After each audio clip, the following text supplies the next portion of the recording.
ছোটো থেকে আমার আবার যে কোনো ভর্তা ভাত খেতে খুব বেশি ভালো লাগে, যার কারণে কিন্তু বিভিন্ন রকমের ভর্তা আমার অনেক বেশি পছন্দের।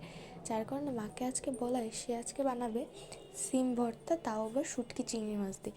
এটা আগে কখনো আমি ট্রাই করিনি, বাট আজকে ট্রাই করার পর থেকে এটা আমার অন্যতম একটা পছন্দের খাবারের তালিকায় পড়ে গেছে। তো প্রথমেই মা সিম ভর্তার জন্য একটা কড়াইয়ের ভিতরে কিন্তু গরম জল বসিয়ে সিমগুলো ভালোভাবে সেদ্ধ করে নিয়েছে।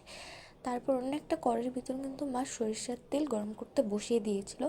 তারপর দিয়ে দিয়েছিল এখানে শুকনো মরিচ 4-5টা, আপনারা চাইলে বেশিও দিতে পারেন আবার কমও দিতে পারেন। তারপর মা দিয়ে দিয়েছিল রসুন কুচি আর পেঁয়াজ কুচি করে রেখেছিল, সেগুলো দিয়ে দিয়েছে। এখন সেগুলো কিন্তু ভালো করে ভেজে নিতে হবে, আর যে শুকনো মরিচগুলো ভেজে নিয়েছিল সেগুলো কিন্তু এখন একটা প্লেটের ভিতর মা তুলে নিচ্ছে।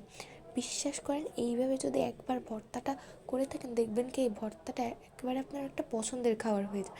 তারপর কিন্তু মা ওই পেঁয়াজগুলো ভাজা হয়ে গেলে তার ভিতর কিন্তু দিয়ে দিচ্ছিলো চিংড়ি যে শুটকিগুলো ছিল সেগুলো।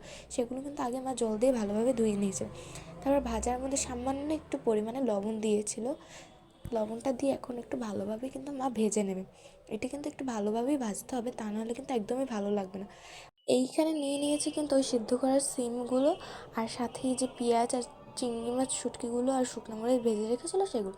এখন প্রথমেই মা আগে সিমগুলো কিন্তু বেটে নেবে, আর এখানে কিন্তু মা হাতেই বেটে নিচ্ছে, কোনো মিক্সার বা অন্য কিছুই কিন্তু এখানে ইউজ করা হয় না। এখানে কিন্তু মা ভর্তাটা নিজের হাতেই বানিয়ে নিচ্ছে বেটে, কারণ নিজের হাতে নাকি ভর্তাটা ভালো করে বানালে নাকি সেটার টেস্টই অন্যরকম হয়।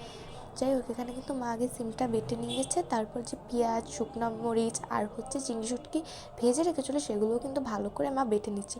এই ভর্তাটা কিন্তু গরম গরম ভাতের সাথে খেতে দুর্দান্ত লেগেছে। আমি দুপুরে খেয়ে দেখেছি, এত পরিমাণ মজা হয়েছে যে কী আর বলবো।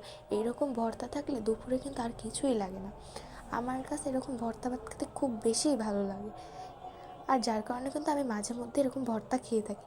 মা কিন্তু এখানে মরিচটা বাটার সময় কিন্তু লবণ দিয়ে দিয়েছিল স্বাদ অনুযায়ী, কারণ ভর্তাতে লবণ না হলে কিন্তু একদমই ভালো লাগে না। এখানে সব কিছু বাটা হয়ে গেছে, এখন মা সব কিছু একসাথে ভালো করে মেখে নেবে, কারণ ভর্তাটা একটু ভালোভাবে বাটার পর যদি ঠিকমতো না মাখা হয় তাহলে কিন্তু খেতে একদমই ভালো লাগে না। আর ভর্তাটা হয়ে যাওয়ার পর মা উপর থেকে কিন্তু বেশ পরিমাণে সরিষার তেল দিয়ে এটা ভালো করে মেখে নিচ্ছে। এইটা এখন গরম গরম ভাত বা শুধু শুধু খেতেও কিন্তু খুব বেশি ভালো লেগে থাকে। রেসিপিটি ভালো লাগলে অবশ্যই লাইক কমেন্ট শেয়ার করে পাশে থাকবেন, আর এরকম আরও রেসিপি পেতে আমাদের পেজটা ফলো দিয়ে যাবেন।